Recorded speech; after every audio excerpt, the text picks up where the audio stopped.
¿Cómo puede una persona orar por alguien que de una manera u otra, en puesto de autoridad, no ha hecho otra cosa más que quitarle? ¿Cómo los cristianos podemos orar de manera continua por gobernantes que se han lucrado de los pueblos? ¿Cómo podemos nosotros orar por aquellos gobernantes incluso que han sido de persecución para creyentes y para la iglesia? ¿Cuánto tiempo nosotros hemos pasado orando por la salvación de nuestros gobernantes y por la salvación de gente que amamos y que está perdida?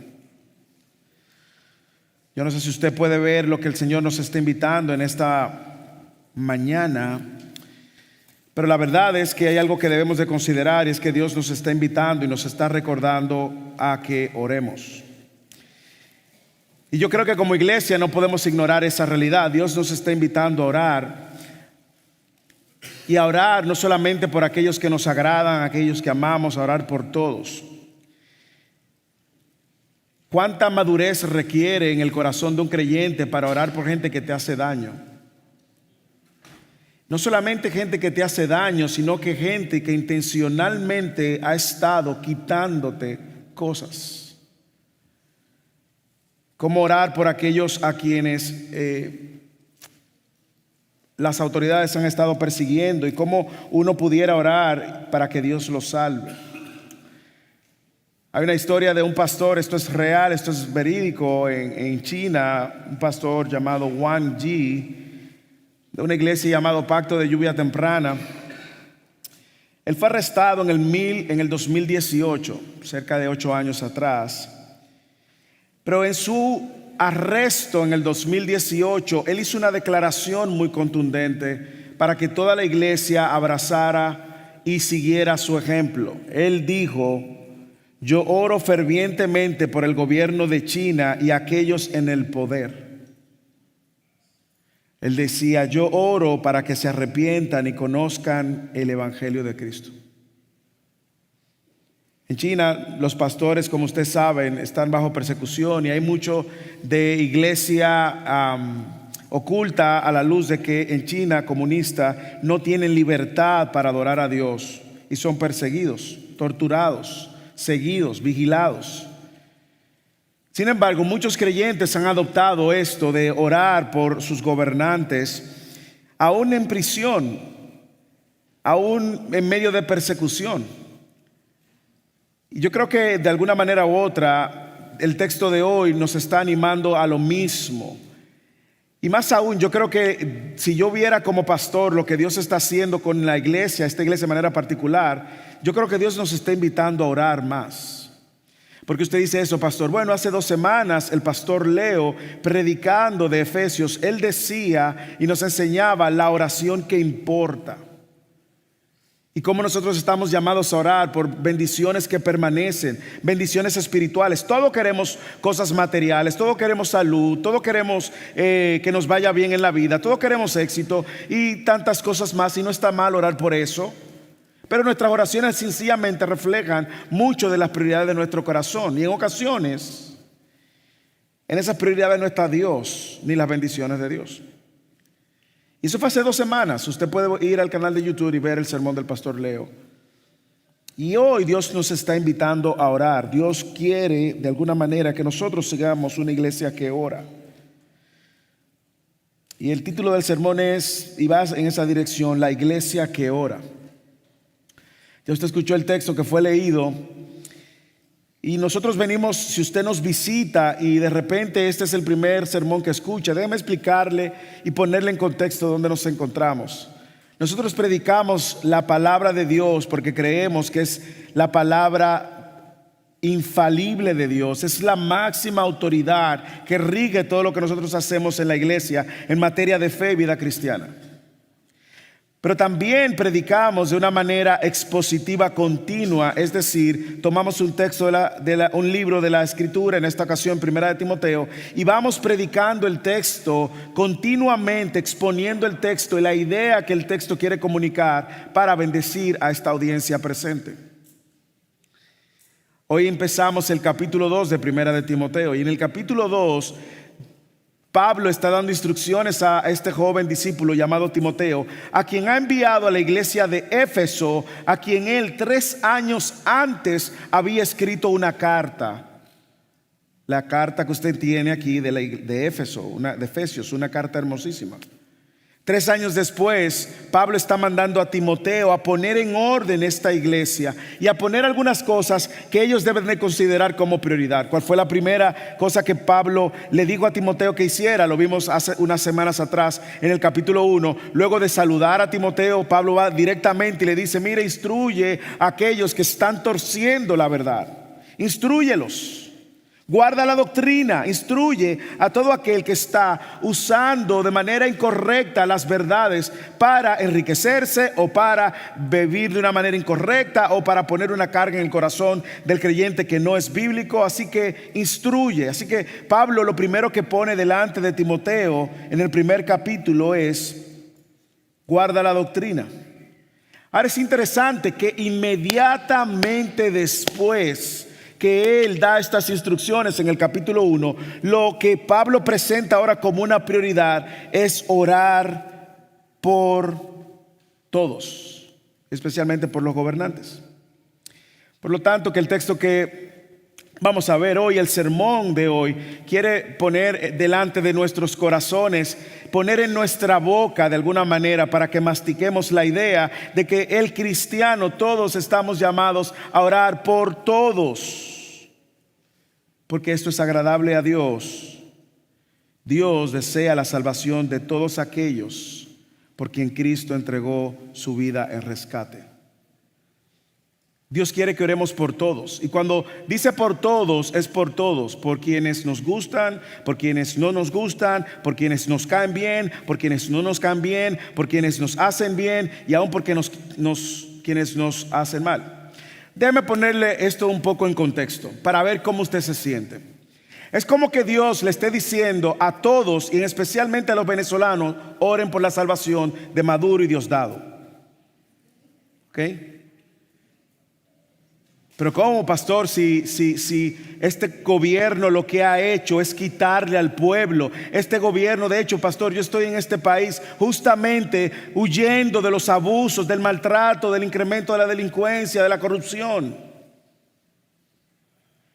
Es como que Dios le diga a los cubanos que están en medio de esto que oraran por Fidel antes de morirse para que Dios los salvara.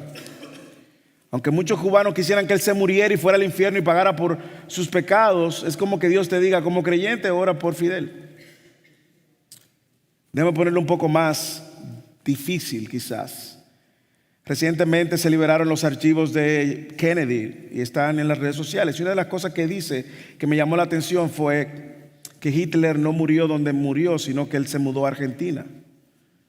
Es como que Dios le dijera a los judíos que muchos cristianos que han estado bajo su persecución, y Pablo está invitando a la iglesia a orar. Ahora déjeme darle al menos tres características de una iglesia que ora, 3 características o 3 marcas, como usted quiera llamarlo. La iglesia que ora por todos sin distinción. Ora por todos sin distinción. Versículo 1, 2. Segundo, la iglesia que ora conforme a la voluntad de Dios. ¿Cómo vamos a orar fuera del marco del plan soberano de Dios? La iglesia que ora sí. Y tercero, la iglesia que ora correctamente, versículo 8. Versículo 8. Algo que quiero poner claro desde el principio es que cuando Dios está hablando de la iglesia, no se está refiriendo de ninguna manera a una institución desvinculada de sus miembros. Por lo tanto, cada vez que usted oye a la iglesia que ora, está hablando de usted que es cristiano, que ha decidido tomar su cruz cada día, negarse a sí mismo y sigue a Cristo. Así que iglesia que ora es igual a cristiano, miembro que ora, y en manera colectiva, eclesía, iglesia, nosotros.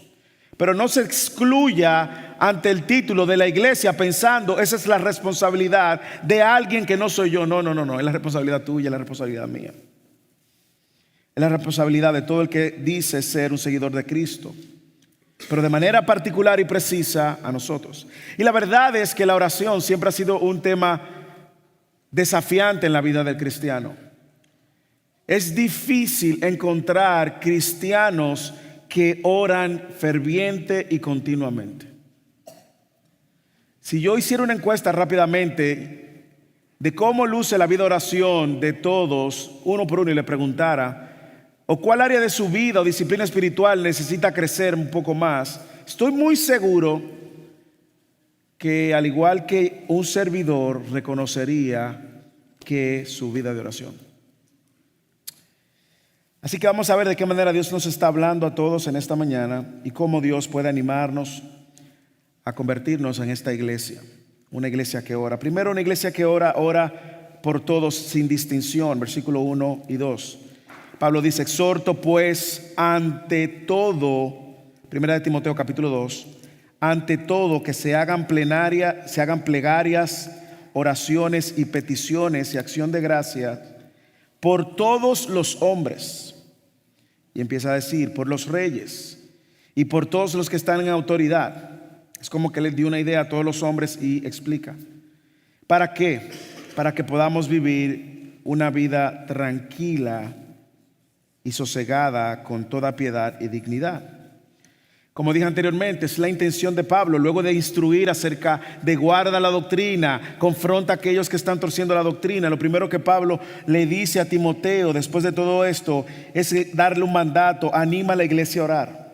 Yo te exhorto a que la iglesia ore, Timoteo. Recuerde que tanto Timoteo como Tito recibieron instrucciones de poner en orden las iglesias que fueron enviados. Tito fue a Creta, él fue aquí a Éfeso. Y Pablo quiere que Timoteo recuerde la importancia de la oración en medio de la vida de la iglesia. Lo que con mucha frecuencia es lo último en las prioridades de las iglesias. Ahora, Pablo le está dando una exhortación con un sentido de mandato. ¿Y en qué consiste esta exhortación con sentido de mandato? Ante todo, hagan plegarias, oraciones y peticiones y acciones de gracias por todos los hombres. El punto de Pablo está muy claro. Pablo quiere que esta iglesia ore por todos igualmente.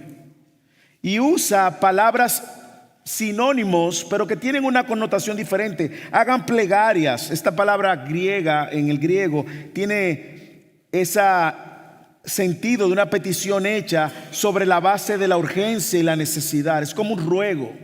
Imagínese usted orando, rogando con su alma, Señor, salva a este gobernante. Que usted ore con todo su ser. Ese es el sentido de plegaria. Que se hagan oraciones. Esta palabra habla comunica el sentido de que sean oraciones fervientes, que no sean oraciones sencillamente, ay Señor, te presento a Maduro, sálvalo si tú quieres, pero si tú no quieres, condénalo. Abre las puertas del infierno. Que se hagan peticiones, otro sinónimo, apelando a un sentido de intercesión por ellos. Y lo que más me llama la atención es que en esta fluir de palabras, plegaria, oraciones, peticiones por todos, Pablo incluye un componente que es un poco más desafiante, y es el de dar gracias. Con acción de gracias. Es increíble que la acción de gracias siempre en la vida del cristiano tiene que ser parte de la vida de oración del cristiano y de la iglesia. Es como que usted también, además de orar con un ruego, con un sentido de urgencia, con un sentido de necesidad, intercediendo, usted también va a dar gracias. Es difícil, sin dudas, dar gracias por alguien que les quita más que le da.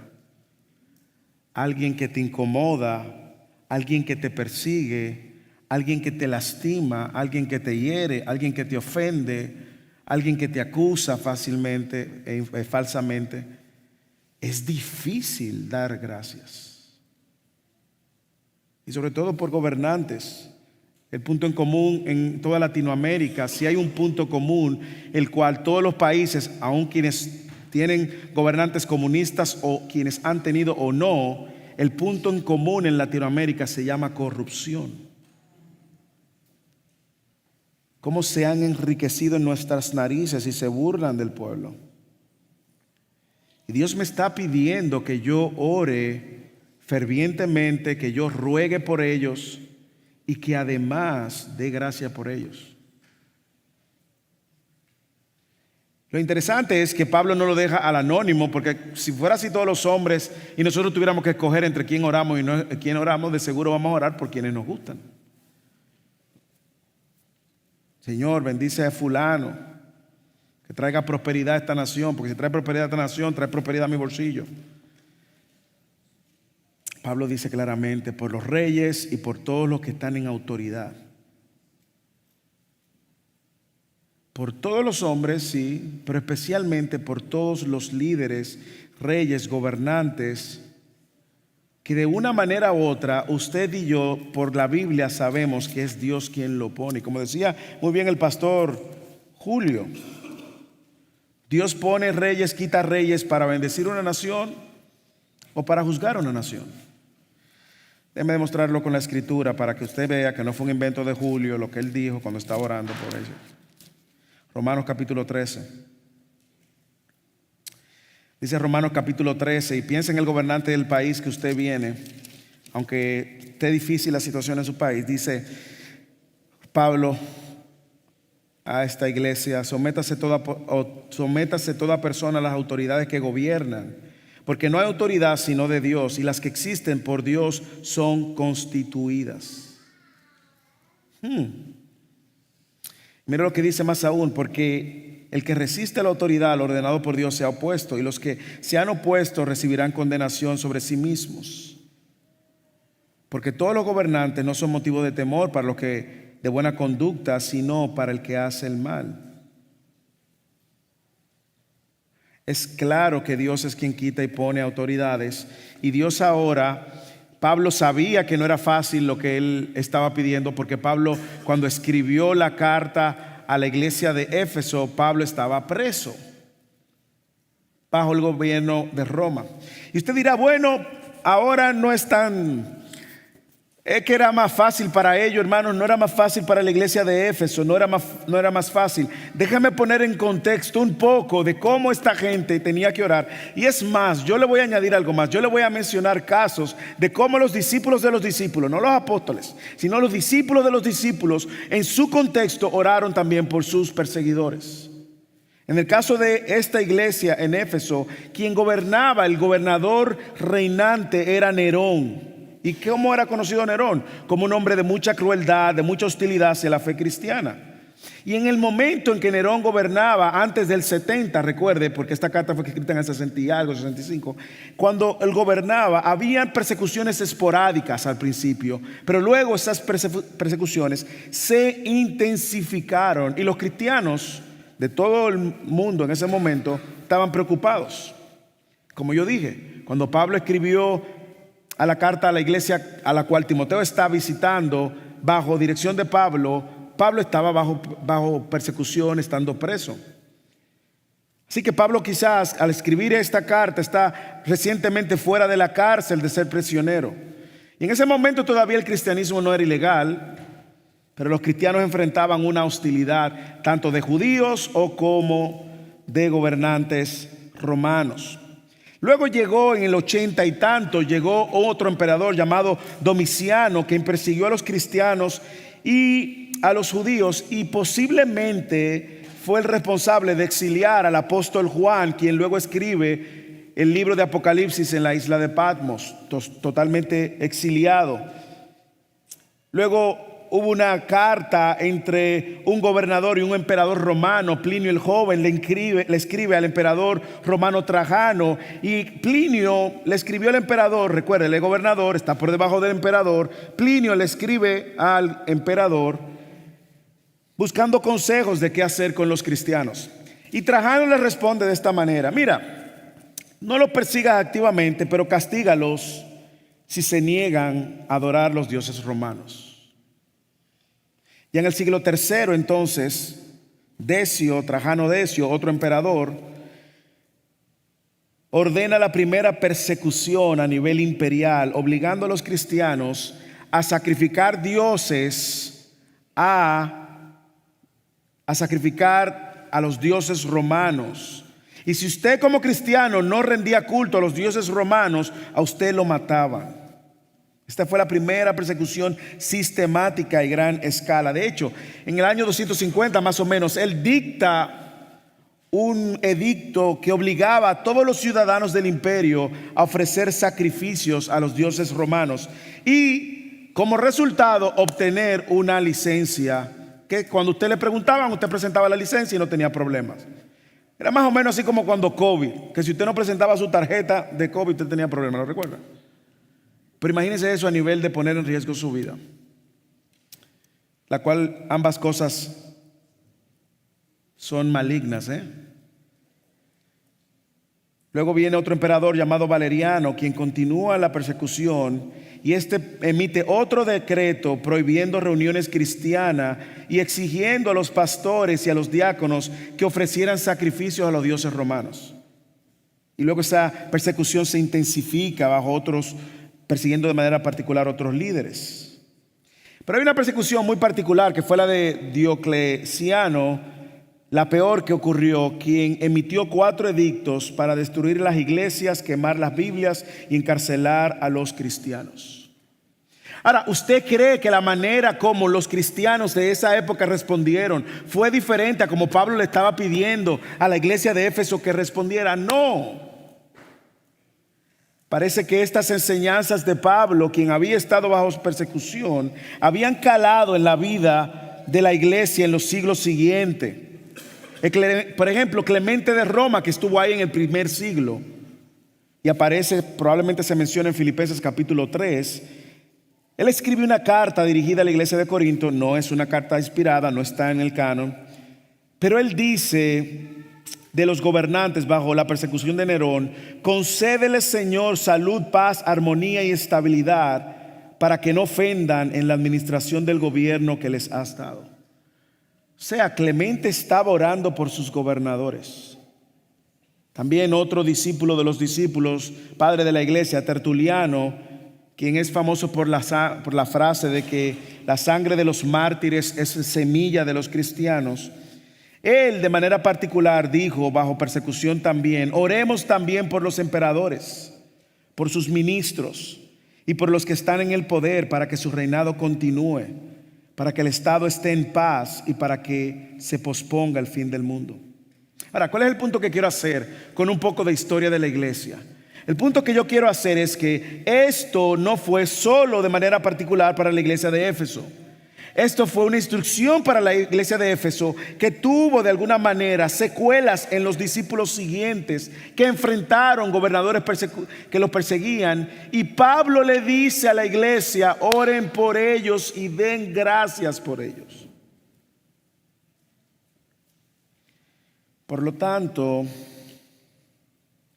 Pablo está orando por la salvación de todos estos hombres. Y es importante que entiendan, porque el uso de la palabra todos en este contexto nos va a hacer sentido a los versículos que dicen que Dios quiere la salvación de todos. Por lo tanto,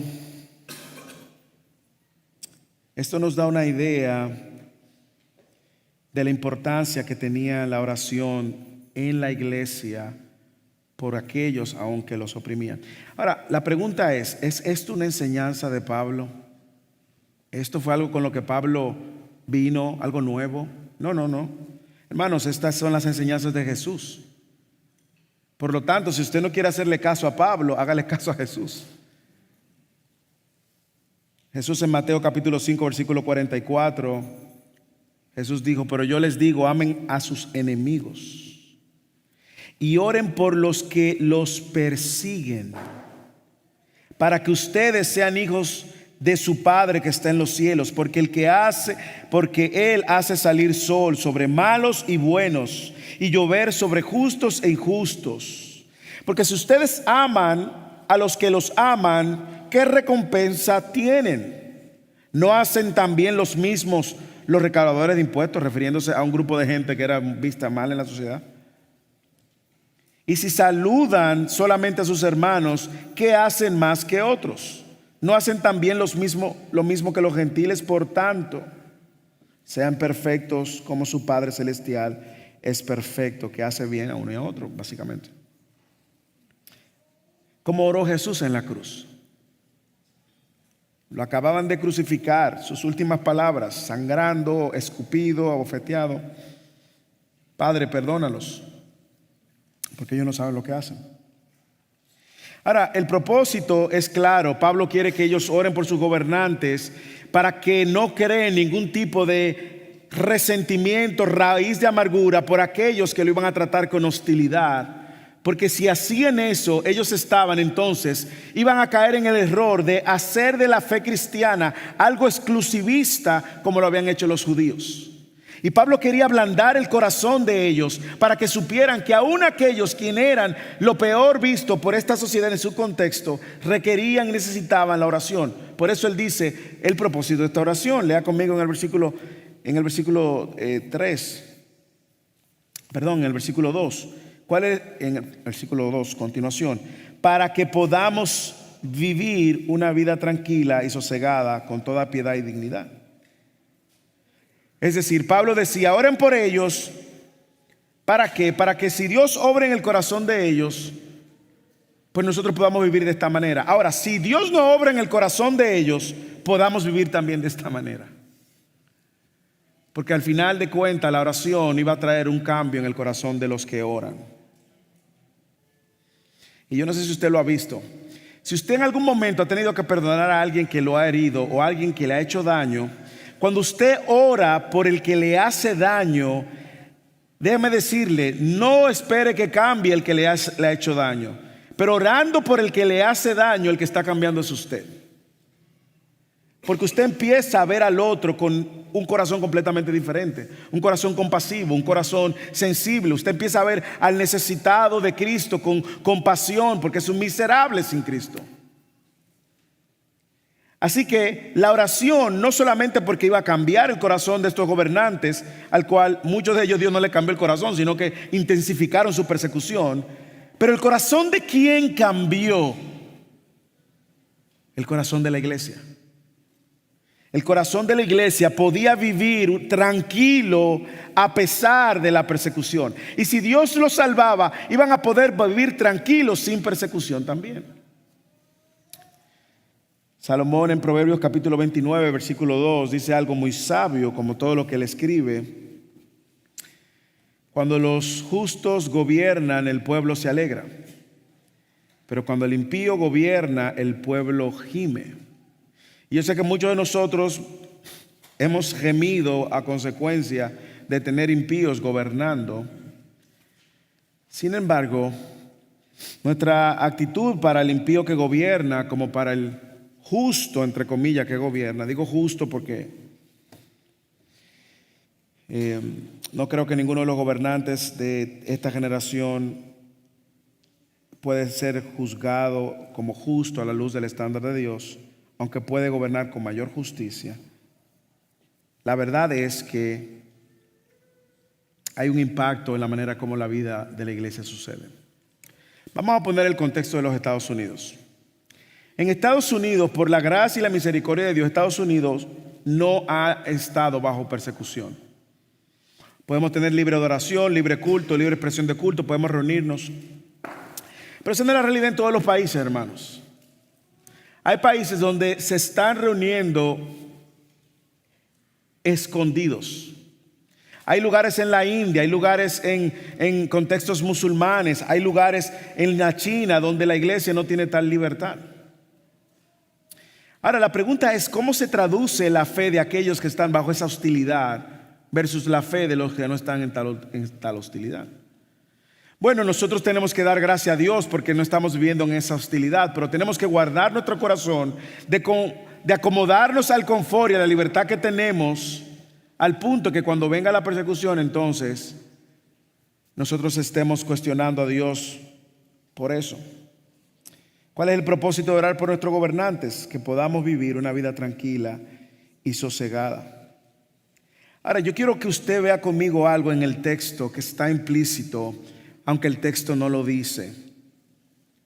El texto me recuerda a mí que Dios está por encima de los gobernantes. Por eso yo puedo ir donde Dios a orar, porque Dios gobierna a los que gobiernan, porque Dios quita y pone a nuestros gobernantes.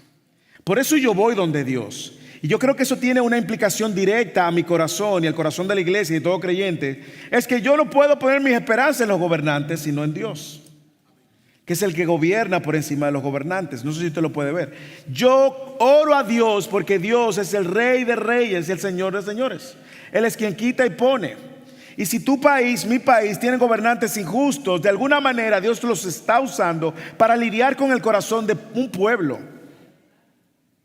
Y si usted y yo estamos de una manera u otra incómodos ante la realidad de estos gobernantes injustos, corruptos, usted y yo tenemos que en oración orar por ellos con intercesión fervientemente, pero también dar gracias a Dios por ello, porque al final el plan que se está cumpliendo no es el de esos gobernantes.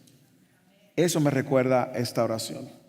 El plan que se está cumpliendo es el plan de Dios. Dios está llevando a cabo su plan.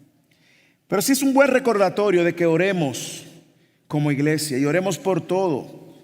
Una iglesia que ora, ora por todo el mundo, no ora solo por lo bueno. Una iglesia que ora, no ora solo por lo que le acomoda, ora aún por lo que le incomoda. Una iglesia que ora depende más del Rey de Reyes que del rey actual que gobierna. Así que orar a Dios por las autoridades es un recordatorio de que Dios está por encima de las autoridades. Orar por las autoridades es un recordatorio de que Dios es quien quita y pone. Orar por las autoridades y por nuestro gobernante es un recordatorio de que nuestra fe no debe descansar en ellos, sino en Dios, quien puede cambiar todo el escenario político. Orar por las autoridades es un recordatorio de que nos rendimos a la autoridad de Dios. Y eso incluye orar por ellos. Orar por las autoridades guardará nuestro corazón de resentimiento y odio contra los líderes. Yo conozco gente que está resentida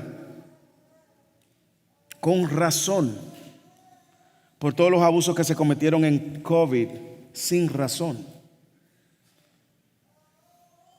Pero orar a Dios guarda mi corazón de resentimiento y odio contra esos líderes. Orar por las autoridades mueve nuestros afectos, ayudando a ver la necesidad que tienen nuestros enemigos. Así que una iglesia que ora, hermanos, ora por todos sin distinción. Segundo, una iglesia que ora conforme a la voluntad de Dios. Y vamos a ver cuáles son las razones que Pablo da, que deben de ser las motivaciones por las cuales nosotros oremos por todos, los amigos y los enemigos. Versículo 3, 4, 5, 6 y 7. Véalo en su Biblia. Dice, porque, primera razón, oren por todos, porque esto es bueno y agradable delante de Dios nuestro Salvador. ¿Ok? ¿Le queda claro? Orar por las autoridades y orar por todos agrada a Dios. ¿Usted quiere agradar a Dios? Ore por acción de gracia por ese gobernante injusto. Ore. Versículo 4, el cual quiere que todos los hombres, así que debe de poner en contexto todos los hombres aquí, se refiere a estos gobernantes injustos y aún los justos, todos los hombres sean salvos y vengan al pleno conocimiento de la verdad. Versículo 5, segunda razón, porque hay un solo Dios y también un solo mediador entre Dios y los hombres, Cristo Jesús hombre, quien se dio a sí mismo rescate por todos, testimonio dado a su debido tiempo. Y para esto yo fui constituido predicador y apóstol. Digo la verdad en Cristo, no miento, como maestro a los gentiles en fe y en verdad. No sé si usted puede ver que Pablo está sosteniendo el argumento porque motiva a Pablo a la iglesia a orar, las razones por las cuales debemos orar por todos, autoridades justas, no justas, buenos, malos, enemigos y amigos. Primera razón, esto le agrada a Dios y punto. Y como la vida cristiana no se trata de lo que a usted le gusta y lo que a mí me gusta, de lo que a usted le agrada y lo que a mí me agrada, ya hoy nos queda claro que a Dios le agrada que oremos por todos. Esto es agradable, esto es bueno delante de Dios, que es nuestro Salvador. No lo olvide. No olvides que Dios es nuestro Salvador. Esto le agrada a Dios. Y como yo decía, yo creo que Dios está llamando a Eclesia a orar más. Y al final en los anuncios voy a dar un anuncio de una iniciativa de oración, porque esto agrada a Dios. Y Pablo sigue diciendo, nuestro Salvador, que es Dios, el cual quiere que todos los hombres sean salvos y que vengan al pleno conocimiento de la verdad. Es interesante que este versículo aparece hoy cuando en Fidelity estábamos debatiendo el tema de la elección. Qué cosa, ¿eh? ¿Cómo entendemos este deseo y voluntad de que todos se salven? ¿Cómo entendemos esto? Si al final no todos se van a salvar. Al contrario, la Biblia dice que la mayoría va a perecer eternamente. Pero ¿cómo entendemos esto? Yo creo que el uso de la palabra todos en el mismo contexto del capítulo nos ayuda a entender. Recuerde el contexto, recuerde que también había un plan muy claro que los falsos estaban tratando de torcer y que trataban de desviar el plan de Dios. Así que Pablo en esencia enfatiza que Dios quiere y desea que todas las personas de todos los niveles, de todas clases sociales, de toda tribu, de toda lengua y de toda nación, Dios quiere que se salven. De que Dios no va a excluir a una gente porque es pobre o porque es rico. O Dios no va a excluir a uno porque es gobernante o rey y otro porque no lo es. Dios no va a excluir a uno porque es griego bárbaro y a otros porque sea judío. Dios no va a excluir a uno porque sean hombres o porque sean mujeres. Sin embargo, por este versículo mucha gente ha desarrollado lo que se llama el universalismo. ¿Y qué es el universalismo? Bueno, es una noción, es una enseñanza que establece que Dios va a salvar a todo el mundo. No importa cómo la gente viva, Dios va a salvar a todo al final, todos los seres humanos, porque Dios es un Dios de amor y Dios no va a condenar a nadie. Bueno, eso no es lo que enseña el universal, eso no es lo que enseña Pablo en sus cartas. Porque de lo contrario no establecería el único medio para salvarse, que es Cristo, que va a presentar ahora como un segundo argumento. Si Dios fuera a salvar a todo el mundo y salvar a los musulmanes, a los hindúes, a los que están confundidos con Confucio, no tiene nada que ver Confucio con confundido, pero a los que son budistas, si Dios fuera a salvar a todo el mundo, entonces ¿por qué Cristo tuvo que morir? Y ese es el segundo argumento que él da más adelante, literalmente la segunda razón. Ahora, mire el uso de la palabra todos para que no se confunda. En el versículo 1, deben orar por todos los hombres. Y de manera particular, él está explicando quiénes son todos los hombres. Gobernantes, reyes, autoridades. No lo dejen fuera. Ok, más adelante él vuelve y usa el término todos. Pero es claro de que Dios no está estableciendo el universalismo en este versículo, sino que quiere dar como un argumento que porque Dios es quien salva, nadie por su condición de pecado, o su clase social, o su posición financiera o migratoria, nadie escapa del alcance de la salvación y la gracia de Dios. Y el deseo no solamente que Dios los salve, sino también que vengan al pleno conocimiento de la verdad. Es lo que dice el versículo. Léalo. El cual quiere que todos sean salvos y vengan al pleno conocimiento de la verdad. Lo cual me encanta esa segunda porción. No lo dejes solo en la salvación, porque si el plan de Dios solamente hubiese sido salvarnos, a todos los que Dios nos salvó, nos fuéramos al cielo ya. ¿Qué hacemos aquí? No, Dios también quiere que nosotros vengamos al pleno conocimiento de la verdad. lo cual implica un acto de Dios por medio de su Espíritu a través de la revelación de su palabra, donde todo el creyente no solo se queda en lo básico de la salvación. Dios quiere que todo creyente siga creciendo y madurando su fe en el conocimiento de esa salvación y del Salvador. ¿Por qué?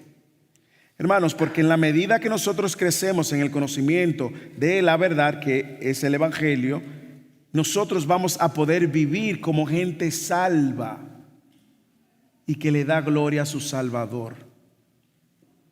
Lo voy a poner muy básico, muy claro. Dios pudo salvarte. Te mueres al día siguiente y vas al cielo. Ahora, Dios no quiere solamente que tú seas salvo y los años que te quedan de vida te quedes en el conocimiento. Dios me salvó por medio de Jesucristo. Yo reconocí mis pecados, me arrepentí, le pedí al Señor que me perdonara, le entregué mi vida y he decidido seguir a Cristo. Eso lo confesé con mi boca, lo creo en mi corazón, Romanos capítulo 10, y ya yo soy salvo. No, Dios quiere ahora que tú veas de qué manera su salvación es poderosa, su gracia es abrumadora para salvarte, sostenerte, ayudarte en medio de toda la tribulación de aquí, de este mundo caído, de manera que tú puedas vivir dándole gloria al que te salvó.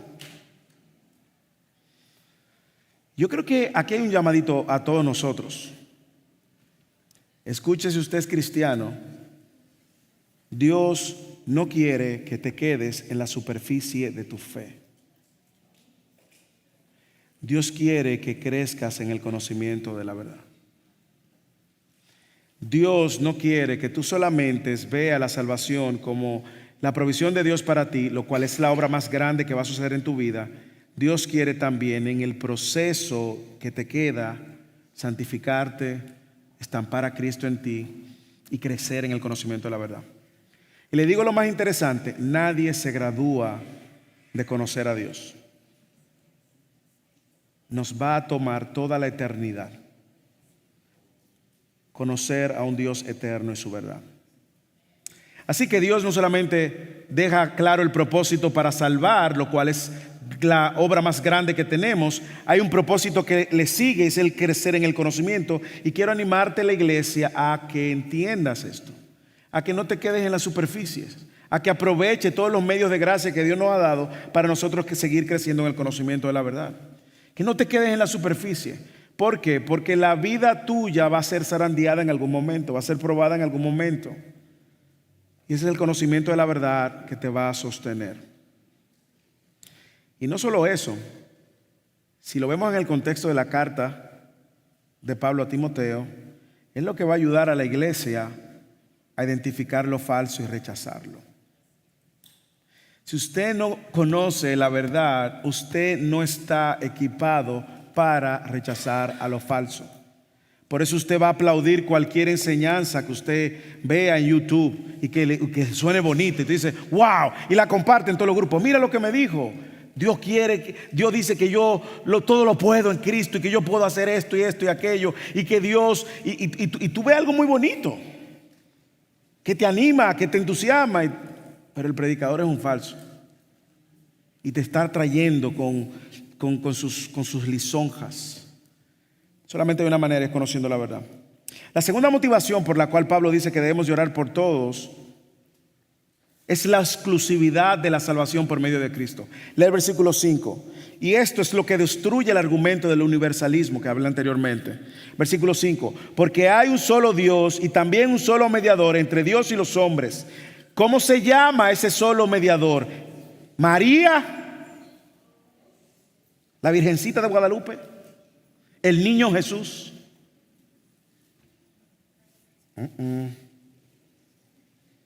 Qué bueno que Pablo lo aclaró.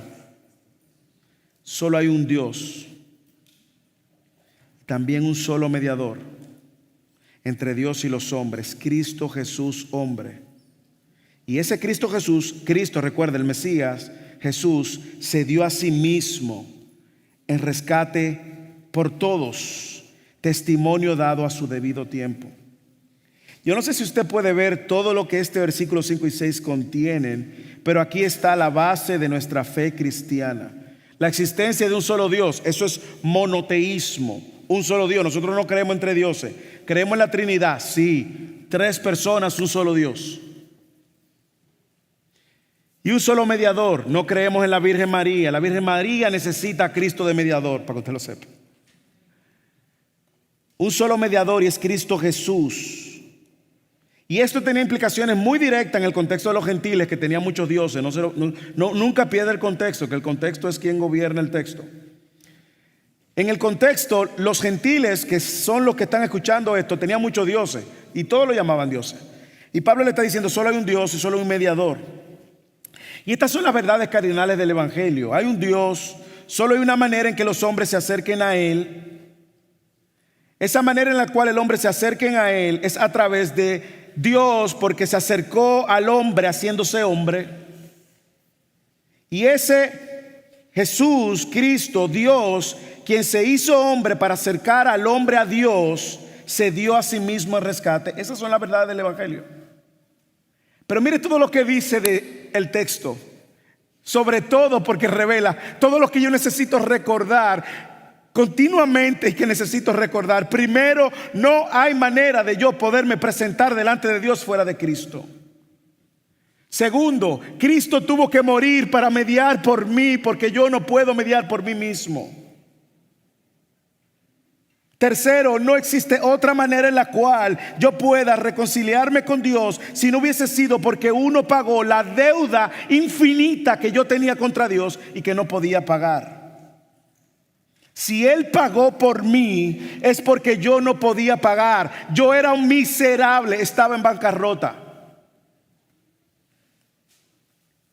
Hermanos, pero qué glorioso el saber que Cristo pagó el rescate por mi vida, hermanos. El único que puede interceder delante del Padre es aquel que pagó por ti, más nadie. No pongas y coloques a ninguna otra persona en el lugar que solo Cristo puede estar. Y esta es la noticia del Evangelio. Esta es la noticia del Evangelio. Y Pablo de alguna manera está haciendo eco de lo que Jesús dijo en Mateo capítulo 20, versículo 28, cuando Él dijo: el Hijo del Hombre no vino para ser servido, sino ¿para qué?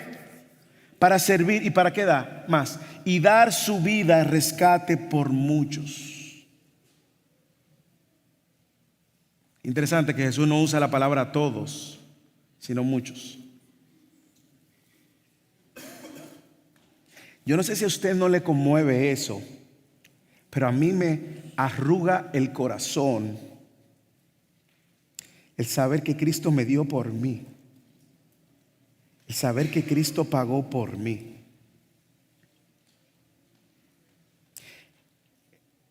Yo no sé si a usted le humilla esa idea, pero yo no podía pagar. Ninguno podía pagar. Yo no sé si usted ha estado en ocasiones donde usted está en una cena con alguien y se debaten quién va a pagar. Hay algunos que hacen allante. Yo no sé si usted conoce la palabra allante. En mi país le dicen bulto. No sé cómo le llamarían en su país, pero algunos hacen como el intento de pagar, pero en su corazón no le interesa pagar. No sé si usted conoce eso. Pero aún en ese ambiente de esa cena, todo el que hace el intento de pagar, y uno dice: no, yo pago, tú pagas. No, hermano, yo pago. No, déjame pagar a mí, tú pagas la próxima. No. Y al final uno paga, porque ambos pueden pagar. De alguna manera, aún el que hace un allante. Yo espero que usted no haga un allante no teniendo, no sea que después el otro le diga: pues está bien, paga tú. Y entonces tú te veas sin recursos para pagar. Hermanos, pero esa no es la ecuación delante de Dios. Delante de Dios no podemos venir y hacer allantes. Delante de Dios no podemos pretender que vamos a pagar la deuda que solamente Cristo pudo pagar. Y eso es glorioso, hermanos. Esa es la buena noticia de Cristo, lo que hace que Cristo sea exclusivo a la hora de la salvación y único. Y Pablo le está diciendo a la iglesia: oren por todos, ¿Por qué? Porque solo Cristo puede salvar a cualquier persona de cualquier clase, de cualquier sistema político, religioso, clase social. Cristo Jesús vino a salvar. Y Pablo dice, por eso yo vine a proclamar el evangelio a los gentiles, versículo 7. Para esto yo fui constituido predicador y apóstol. Digo la verdad, no miento, como maestro de los gentiles en fe y en verdad. Pablo está diciendo, por este que le estoy diciendo, yo estoy proclamando el único evangelio que puede salvar. Ahora, cuando nosotros vemos nuestros corazones, yo me pregunto, ¿cuál es la motivación que mueve nuestras oraciones? ¿Cuál es? La motivación de nosotros orar siempre debe de ser que Dios haga su voluntad, que Dios lleve a cabo su plan. Si oramos por las autoridades, oramos por los perdidos, oramos por los familiares, oramos por personas que amamos y aún por aquellos que nos han hecho daño, oramos siempre para que Dios lleve a cabo su plan, para que Dios salve, para que Dios perdone. Oramos porque Dios ha provisto un único medio de rescate de muchos y de todo aquel que está perdido. Oramos porque solo hay un mediador y es Cristo, no nosotros. Por eso podemos venir delante de Dios, porque Cristo abrió la puerta para entrar, el velo se rasgó. En ocasiones caemos en el otro extremo y nunca oramos. Le voy a hacer otra pregunta. ¿Cuándo fue la última vez que usted oró por su presidente? Los hermanos de Venezuela, ¿cuándo oraron por Maduro para que Dios lo salve? No para que Dios lo corte o por Diosdado, que es peor que Maduro. ¿Cuándo usted oró por su gobernante para que Dios lo salvara?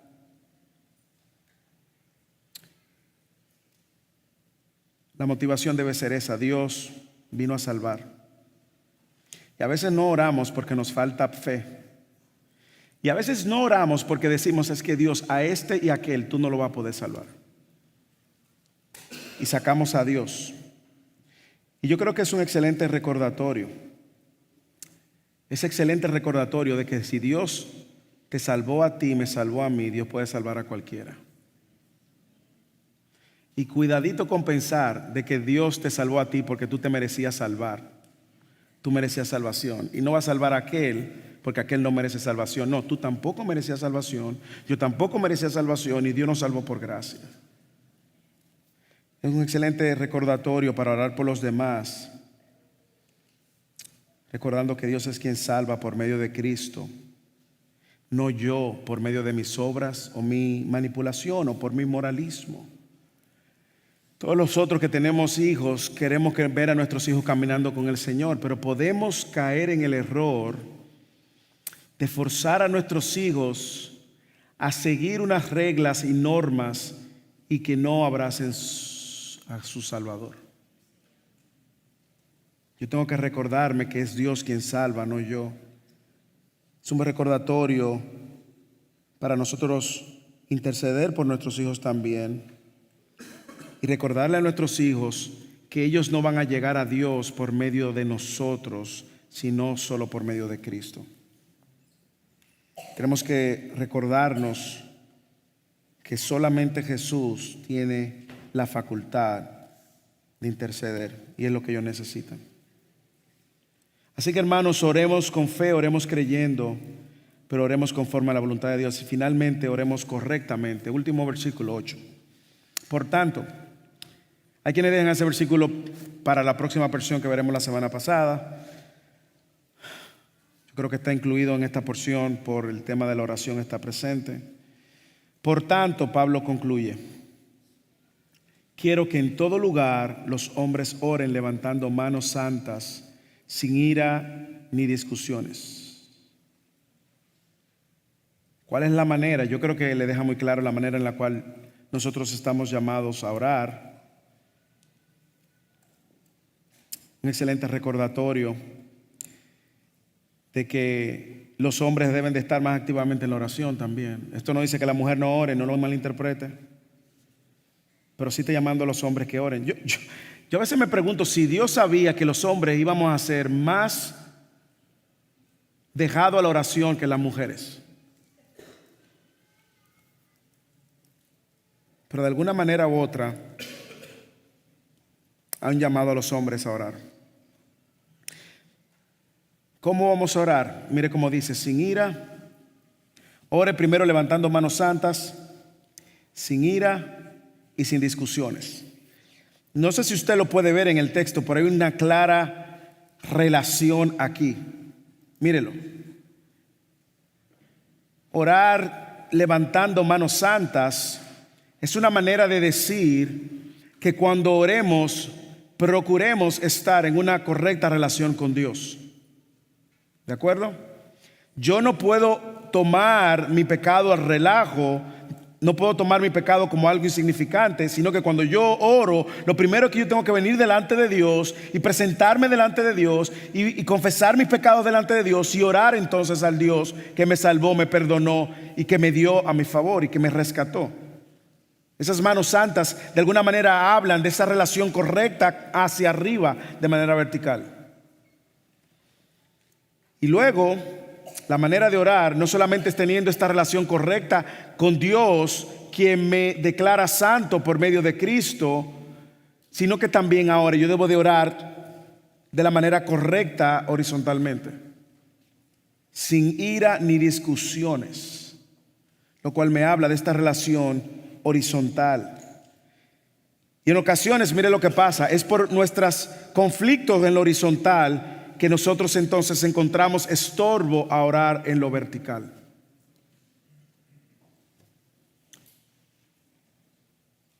Hay textos que soportan la idea de que si usted sabe que tiene algo en contra de su hermano, antes de venir y traer su ofrenda al altar, vaya y póngase a cuenta con el hermano. De alguna manera Dios ve que la manera en la cual nosotros debemos de orar es en una buena posición delante de Dios y delante de los hombres. Ahí Pedro le dice en una de sus cartas, le dice que muchas veces nuestras oraciones no llegan por esos desacuerdos que tenemos con nuestras esposas.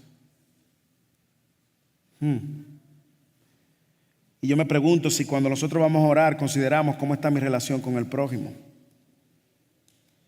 cómo está la manera que me estoy relacionando con los demás, aún en medio de la iglesia. Si es cierto que los cristianos no son los que están en posiciones de gobierno, no debemos de vincularlo de nuestro rol orando por ellos y también dando testimonio delante de ellos. ¿Por qué? Porque si estos cristianos estuvieran en una sublevación contra el pueblo, contra los gobernantes, no hubiesen estado orando por ellos. Pero Pablo le dice: oren sin ira ni discusiones. La iglesia que ora reconoce al menos la necesidad de orar. Y yo creo que ahí es donde el sermón, usted sabe, uno prepara el sermón, pero primero se predica el sermón a sí mismo. Yo creo que ahí es donde el sermón me golpeó. Yo creo que iglesia tenemos que orar más. Yo quiero animar a la iglesia a orar. Yo le doy gracias a Dios por aquellas mujeres que tenían tiempo levantándose a las 5 de la mañana, leyendo la Biblia y orando. Gracias por sus oraciones. Pero yo creo que es tiempo de que nosotros seamos más intencionales en la oración. Orábamos una vez al mes antes, en el setting que teníamos anteriormente. Yo creo que es tiempo de poner nuestras rodillas en acción. Nosotros no tenemos que esperar que lleguen los tiempos difíciles para orar. Yo creo que podemos orar ahora, de manera que Dios prepare nuestro corazón para cualquier temporada, las buenas y las malas. Porque déjeme decirle, en ocasiones la abundancia se convierte en un tropiezo en nuestras oraciones. Iglesia, como le dije hace 2 semanas, el pastor Leo estaba animándonos a orar por lo que importa. Y hoy Dios nos está llamando a orar por todos. Es como si Dios le estuviera diciendo a Eclesía: creyentes, oren por las bendiciones espirituales, que esas son las que importan. Hace 2 semanas. Oren por eso es lo que importa, el crecimiento de su vida, del conocimiento de Dios. Oren por eso, es lo más importante. Y ahora Dios nos está recordando: oremos también hacia afuera. No solo oremos hacia adentro, sino que oremos hacia afuera. Si tú nos visitas hoy y no tienes una relación con Dios por medio de Cristo y no entiendes de lo que estamos hablando, déjame leerte cómo el texto te está llamando de manera particular a ti. En el versículo 5, el texto que leímos dice: hay un solo Dios y también un solo mediador entre Dios y los hombres, Cristo Jesús, hombre, quien se dio a sí mismo a rescate por todos. Testimonio dado a su debido tiempo. Esa parte de testimonio dado a su debido tiempo es sin duda alguna la evidencia histórica de todo lo que él ha dicho. Y si tú estás aquí y no tienes a Cristo y nos estás visitando y tienes una noción de Cristo, viniste a la iglesia porque alguien te invitó, viniste a la iglesia para agradar a alguien o para acompañar a alguien, o viniste a la iglesia porque estás en medio de una necesidad, déjame decirte cuál es la mayor necesidad que tú tienes. La mayor necesidad que tú tienes es de verte en la necesidad de un Salvador, porque tú no puedes salvarte por ti mismo. Tus buenas obras no te van a salvar, tu buena conducta no te va a salvar, venir a la iglesia no te va a salvar. Tú necesitas a un Salvador. Ese Salvador es Cristo y Él dio su vida por ti. ¿Por qué lo dio por ti? Porque tú no podías reconciliarte con Dios y Él vino a reconciliarte con Dios. ¿Y qué Él demanda de ti? Él demanda de ti primero que tú veas tu necesidad de un Salvador, veas cómo ha ofendido a un Dios santo, te arrepientas de tus pecados y corras a Él. Y eches mano a la salvación que Él da por gracia. Si tú estás aquí y estas palabras hacen eco en tu corazón, no te vayas de este lugar sin orar con alguno de los pastores. Pero iglesia, oremos. Quiero invitarte a que esta semana ores por tus gobernantes. Oremos por todos los gobernantes, todos los países aquí representados. Oremos por Trump, la gestión de Trump, usted esté de acuerdo o no esté de acuerdo. Oremos por la gestión de la presidenta de México, usted esté de acuerdo o no esté de acuerdo. Oremos por Bukele, usted esté de acuerdo o no esté de acuerdo. Oremos por Maduro, por Diosdado, usted esté de acuerdo o no esté de acuerdo. Y ahí usted ponga al presidente que le corresponde al país que usted representa. Oremos por su salvación. Oremos por la iglesia de cada una de esas naciones. Oremos por su corazón, para que su corazón y mi corazón no se llene de resentimiento. Oremos por aquellos presidentes que lo están haciendo bien y aquellos que no lo están haciendo bien. Ore por Petro. Ore por el de Dominicana, por Abinader. Ore por Boris. Ore por los presidentes que le vengan. Ore por Putin. Ore por el de Israel. Pero una iglesia que ora, ora. Una iglesia que ora no dice que ora. Ora.